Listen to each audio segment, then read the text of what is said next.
Class 7th science की book का chapter 8 wind storms and cyclones का पार्ट 2। तो ये हम लोग एयर एक्सर्ट्स प्रेशर, ठीक है, पार्ट 2 है ये। इससे पहले हम लोग कर चुके हैं, फिर भी मैं आपको थोड़ा बहुत समझा देती हूँ कि विंड क्या होता है। तो जो बहती हुई हवा होती है ना, तो मूविंग एयर जो होती है, बहती हुई हवा, उसको हम लोग क्या बोलते हैं? उसको ही हम लोग विंड बोलते हैं, ठीक है। बहती हुई हवा को हम लोग विंड बोलते हैं। अब हमें इसमें बताया गया है कि एयर जो है, हवा ना प्रेशर एक्सर्ट करती है। हवा क्या करती है? हवा हम पर प्रेशर लगाती है। तो ये इसमें बताया गया था, इससे एक्सपेरिमेंट्स करके दिखाए हुए हैं। और फिर दूसरी चीज़ जो इसमें इंपॉर्टेंट है कि high speeds winds are accompanied by reduced pressure. मतलब जो हवाएं होती हैं ना, जो हवा बहुत ही तेज़ चलती हैं, वो जो है प्रेशर बहुत ही कम लगाती हैं। क्यों? क्योंकि उनको ज़्यादा प्रेशर लगाने का टाइम ही नहीं मिलता है, वो काफ़ी तेज़ी से निकल जाती हैं। तो तेज़ बहने वाली हवा प्रेशर कम लगाती है। इसके एक्सपेरिमेंट्स हम लोगों ने देखे थे। फिर आगे हम लोग को बताया गया है यहाँ पर, ये देखिए, increase wind speed is Indeed accompanied by reduced air pressure, ठीक है। तो जो तेज़ बहती हुई हवा होती है वो प्रेशर बहुत ज़्यादा कम डालती है। इसके भी एग्जाम्पल हम लोग यहाँ पर बता रखे हैं हमें।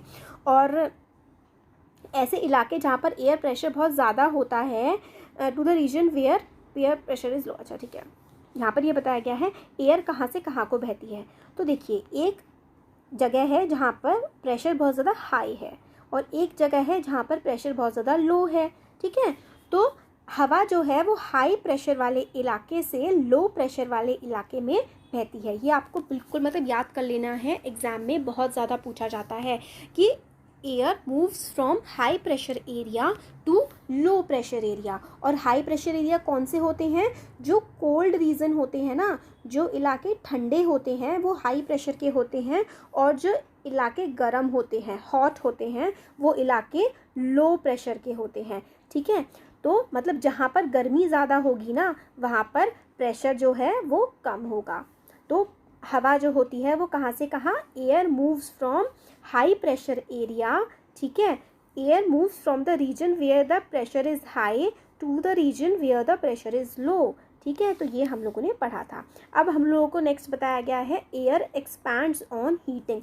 मतलब जब आप अगर हीट करते हैं, हवा है आसपास, अगर वहाँ पर आप हवा की हीटिंग कर रहे हैं, हवा को गर्म कर रहे हैं ना, तो जो गर्म हवा होती है ना वो फैलती है, ठीक है। Air expands on heating. तो यही हमें इसमें बताया गया है कि एयर जो है वो काफ़ी ज़्यादा फैलती है अगर हम उसको गर्म करते हैं। तो यही हमें चीज़ बताई गई है। तो ये देखिए, यहाँ पर अगर एक्सपेरिमेंट बताया गया है कि पहले आप एक धागा लीजिए, ठीक है, धागे से आप लोग 2 पेपर को बांध दीजिए, पेपर या पन्नी वगैरह बांध दीजिए, पन्नी बांध दीजिए 2 जिनका मुंह नीचे से खुला हुआ हो। तो अगर आप लोग यहाँ से नीचे गर्म कर देंगे तो ये क्या होगा? यहाँ पे ऊपर जाएगा, और ये वाला क्या हो जाएगा? ये वाला भारी हो जाएगा, और ये वाला जो है ये हल्का हो जाएगा, इधर वाला, क्योंकि इसमें तो कोई भी हीटिंग नहीं हो रही है और इस पर हीटिंग हो रही है। तो इससे हम लोग को समझ में आता है कि एयर जो होती है ना वो एक्सपैंड होती है, वो फैलती है जब उसकी हीटिंग होती है। तो यही हमें इस एक्सपेरिमेंट से समझ में आता है। तो यहाँ पे देखिए, जब the warm air is lighter than the cold air, तो जो गर्म हवा होती है ना वो ठंडी हवा से हल्की होती है, ठीक है। तो वार्म एयर, ठीक है, वार्म एयर जो होती है वो ठंडी हवा से क्या होती है? हल्की होती है। तो यहाँ पर देखिए, हवा क्या हो गई है? गर्म हो गई है। इस जगह पर हवा गर्म हो गई है। गर्म होने के बाद क्या है? ये हल्की हो करके ऊपर उठ जाएगी, ठीक है। तो जो हवा गर्म हो जाती है वो फैल जाती है, और फैलने के बाद वो ऊपर की तरफ उठ जाती है। और यही रीज़न होता है जो पानी भाप बन के उड़ता है, क्योंकि जब पानी में बहुत ज़्यादा गर्मी पड़ती है या फिर आप पानी को हीट करते हैं ना, तो जो हवा की हेल्प से पानी भाप बन के ऊपर उठ जाता है। हवा जो है जब हम उसे गर्म करेंगे तो वो फैलती है और वो हल्की हो जाती है, और हल्की होने की वजह से वो ऊपर उठ जाती है। तो यही हमें बताया गया है, the warm air is therefore lighter than the cold air. जो गर्म हवा होती है वो ठंडी हवा से हल्की होती है, इसीलिए जो स्मोक है, जो धुआं है, वो ऊपर की तरफ उठता है। ये हम लोगों ने जो है इससे पहले के वीडियो में भी हम लोग देख चुके हैं, बाकी हमने फिर भी आपको यहाँ पर पूरा का पूरा समझा दिया है। In nature there are several situation where warm air rises at a place. तो नेचर में हम लोगों को बहुत सारी चीज़ें देखने को मिल जाएंगी। जब भी आप लोग आग जलाएंगे तो आप लोग को भाप ऊपर से उठती हुई देखने के लिए मिल जाती है।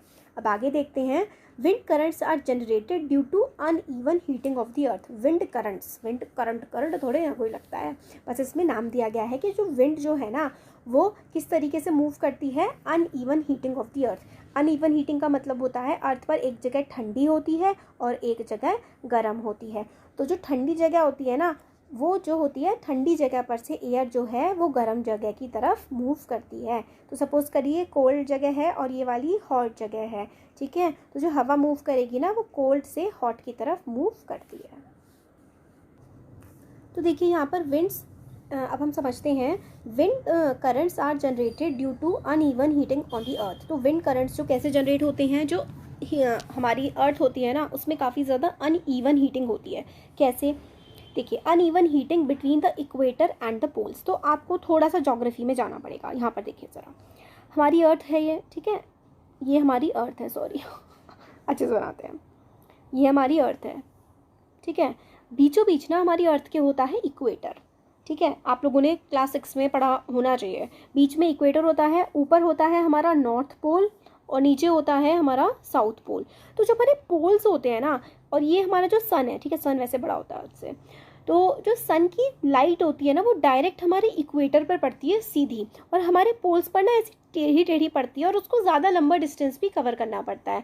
तो जब लाइट को ज़्यादा डिस्टेंस कवर करना पड़ता है और वो स्लैंट हो जाती है, वो टेढ़ी हो जाती है, तो उसकी जो लाइट है ना वो पोल्स तक अच्छे से पहुंच नहीं पाती। तो जब अच्छे से लाइट पोल्स तक पहुंच नहीं पाती है तो पोल्स क्या रहते हैं हमारे अर्थ के, ठंडे रहते हैं, पोल्स जो है ना वो कोल्ड रहते हैं। और जो इक्वेटर पे सीधी लाइट पड़ती है सन की, तो इक्वेटर जो है वो हॉट रहता है, ठीक है।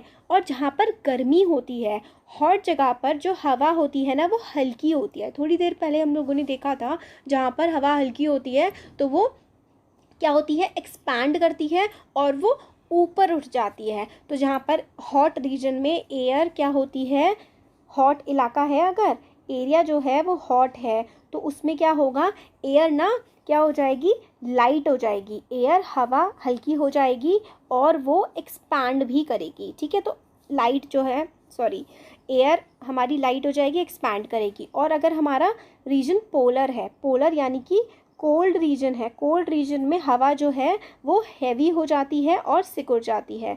और फिर हवा कहाँ से कहाँ ट्रेवल करती है, तो हवा जो है ना वो कोल्ड रीजन से हॉट रीजन की तरफ ट्रैवल करती है। और इसी तरीके से हमारे जो है मोशन होता है। Uneven heating between the equator and the poles, तो हमने ये चीज़ समझ लिया। अब यहाँ पे पढ़ लेते हैं। तो ज्योग्राफी में हम लोगों ने पढ़ा है कि इक्वेटर में सबसे ज़्यादा हीट आती है सन की वजह से, और इस इलाके में जो इक्वेटर वाला इलाका होता है ना, यहाँ पर हवा गर्म रहती है।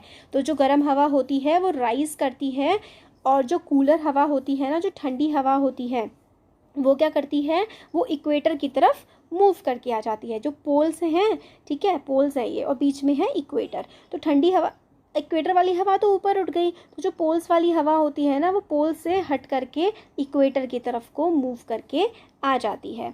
तो जो रीजन होता है ना 0 से 30 डिग्री लैटिट्यूड का, ऐसा होता है। देखिए ये हमारी अर्थ है, बीच में होता है इसके इक्वेटर, फिर उसके बाद यहाँ पे ऐसे 0 के बाद 1 2 3 4 5 6 ऐसे से करके यहाँ तक 90 डिग्री तक ये पहुँचता है, 90 डिग्री नॉर्थ तक, और फिर 0 से फिर से 1 2 3 4 फिर पूरा 90 डिग्री तक पहुँचता है। तो फिर 0 से लेकर के जो 30 डिग्री वाला इलाका होता है ना, ये वाला ऊपर भी और नीचे भी, ये ना काफ़ी ज़्यादा गर्म होता है, और 30 डिग्री से ऊपर वाला जो इलाका होता है वो ठंडा होता है। तो जब इक्वेटर वाला 0 से 30 डिग्री वाला जो इलाका जो गर्म होता है, वहाँ पे हवा गर्म होने की वजह से ऊपर उठ जाती है।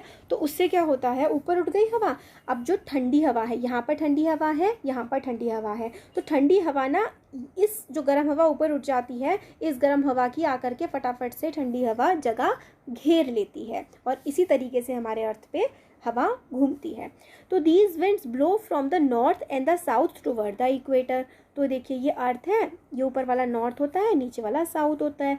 यहाँ से इक्वेटर से हवा उड़ गई ऊपर की तरफ, तो जो साउथ से भी और नॉर्थ से भी, दोनों तरफ से ना, साउथ से भी और नॉर्थ से भी, दोनों तरफ से हवा जो है वो इक्वेटर के पास आ जाती है, ठीक है। और इक्वेटर वाला जो रीजन होता है वो तो काफ़ी ज़्यादा ठंडा होता है ना, तो वहाँ से ठंडे इलाके से इक्वेटर की तरफ हवा आ जाती है, और इसी तरीके से हमारी हवा मूव करती है। ये देखिए, ये हमें अर्थ बना के दे रखी है, यहाँ पर देखिए ये हमारा इक्वेटर है, ठीक है, ये वाला ये साउथ पोल है नीचे वाला, और ये ऊपर वाला है नॉर्थ पोल। तो नॉर्थ पोल से जो है नीचे की तरफ हवा आती है, ठीक है, नीचे की तरफ ऐसे करके, इससे ऊपर की तरफ जाती है, कहाँ, इक्वेटर की तरफ। तो विंड फ्लो पैटर्न, ठीक है, uneven heating of the earth, heat जो है अनइवन होती है, कहीं पर ठंड होती है, कहीं पर गर्मी होती है, तो उस हिसाब से ठंडी जगह से गर्म जगह की तरफ हमारी जो विंड होती है वो आती है। तो the winds would have flown in the north south direction from north to south और फ्रॉम साउथ टू नॉर्थ, मतलब नॉर्थ से साउथ की तरफ भी जाती है और साउथ से नॉर्थ की तरफ भी जाती है। ये क्यों होता है? क्योंकि हमारी जो अर्थ है ना वो गोल गोल गोल गोल घूमती रहती है, ये चीज़ तो हमको पता ही है। तो अर्थ के मूवमेंट की वजह से, अर्थ के गोल घूमने की वजह से हमारी जो विंड है कभी नॉर्थ से साउथ जाती है तो कभी साउथ से नॉर्थ जाती है, ठीक है, यही हमें इसमें बताया गया है। तो पहला हम लोगों ने क्या पढ़ा, विंड किस तरीके से जनरेट होती है, due to uneven heating on the earth. तो अनइवन हीटिंग किस किस वजह से होती है, due to heating, uneven heating between equator and the poles. और फिर उसके बाद uneven heating of land and water. अब पानी और जो ज़मीन है वो भी अलग अलग तरीके से गर्म और ठंडा होता है। हम लोगों ने चैप्टर 4 में लैंड ब्रीज और सी ब्रीज के बारे में पढ़ा था। तो लैंड ब्रीज क्या और सी ब्रीज क्या होती है, मतलब देखिए, जो कोस्टल एरियाज़ होते हैं, कोस्टल एरियाज़ मतलब समुद्री इलाके जो होते हैं ना, उसका जो लैंड है यहाँ पर, और यहाँ पर क्या है, ओशन है। तो जो पानी होता है ना वो क्या होता है, लैंड के कंपैरिजन में देर से ठंडा होता है और देर से ही गर्म होता है। तो मतलब जो ज़मीन है ना वो एकदम से ठंडी हो जाती है और एकदम से गर्म हो जाती है, बट पानी ऐसा नहीं करता है, पानी ठंडा और गर्म होने में टाइम लगाता है। तो सुबह जो दोपहर का टाइम होता है उसमें लैंड काफ़ी ज़्यादा गर्म हो जाता है, तो लैंड गर्म हो जाता है तो गर्म हो जाता है लैंड, और ओशन होता है ठंडा। तो हवाएं ठंडी जगह से गर्म जगह की तरफ आती हैं, ओशन से लैंड की तरफ दिन में, ठीक है, डे के टाइम में। और रात के टाइम में क्या होता है, लैंड एकदम से ठंडा हो जाता है और ओशन इतनी जल्दी ठंडा नहीं हो पाता। तो ओशन कंपैरेटिवली लैंड के गर्म होता है, तो रात के टाइम पे लैंड से लेकर के ओशन की तरफ हवाएं जाती हैं। तो इस तरीके से लैंड और वाटर की जब हम केस होता है जहाँ पर पानी भी है और ज़मीन भी है, कोस्टल एरिया समुद्री इलाकों में, इस तरीके से विंड मूव करती है। तो यहाँ पर देखिए यही चीज़ बताई गई है।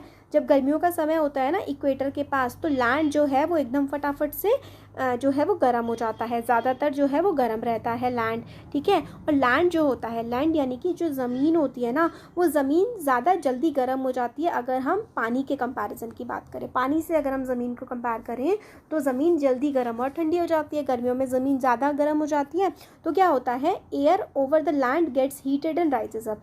जो ज़मीन पर जो हवा है वो ठंडी हो जाती है, गर्मियों के टाइम में जो ज़मीन पर हवा है वो गर्म हो जाती है और ऊपर की तरफ उठ जाती है, और इसकी वजह से wind flows, this causes the wind to flow from the ocean toward the land. तो ओशन से, क्योंकि ज़मीन की जो है हवा वो गर्म होकर के ऊपर उठ चुकी है, तो यहाँ पर खाली जगह बन गई। तो ओशन जो कि ठंडा है, इसलिए ओशन की ठंडी हवा जो है वो ज़मीन की तरफ आ जाती है। तो air over the land gets heated and rises, this cause the winds to flow from the ocean towards the land, these are monsoon wind. और इन्हीं को हम लोग, इन विंड्स को क्या कहते हैं, जो समुंदर से ज़मीन की तरफ को आती हैं, इन हवाओं को हम लोग मानसून विंड्स कहते हैं।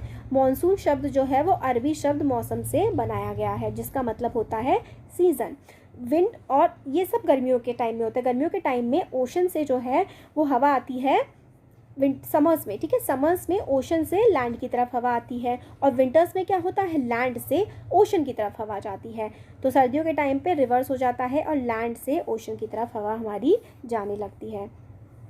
The winds from the ocean carry water and bring rain. तो विंड्स जो होती हैं जो कि समुंदर से आती है ना, समुंदर से जो लैंड की तरफ हवा चलती है ना, वो क्या करती है, अपने साथ पानी लेकर के आती है, और उसकी वजह से ही बारिश होती है।